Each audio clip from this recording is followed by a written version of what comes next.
Basindikiddwa mu kkomera olw'okubulankanya ensimbi za gavumenti kuliko Jimmy Lwamafu yali omuwandiisi w'enkalakalira, mu minisitule y'abakozi Christopher Obe yali omulizi w'ebitabo w'oku ntiko, mu minisitule yo Stephen Kiwanuka Kunsi yali akulira ekitongole kinoonyeza ku ssente ez'ekitabo ky'abakozi.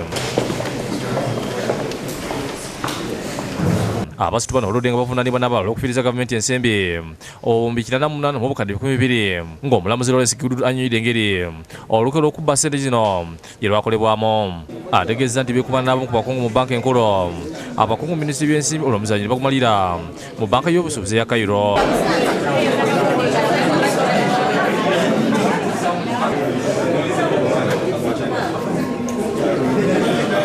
Abasitu bano omulamuzi Giddudo abasindise mu kkomera basibibwe.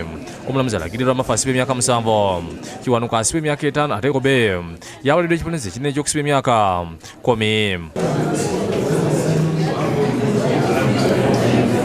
Omulamuzi ekimukozeseza kino ne yalemererwa okutangira obubbi buno. Bonsatule balagiddwa okuliya gavumenti ensimbi obubbi 50 ng'ekibonerezo kiweddeyo.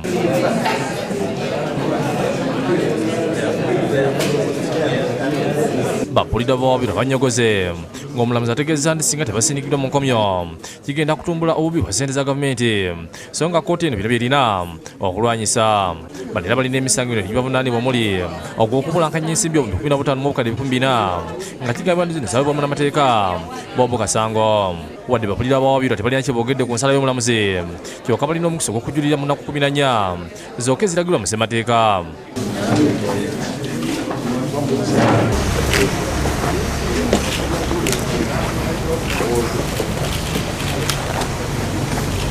Rachel Nachiwala yakusakidde eggulu eno ku lwa Bukedde TV.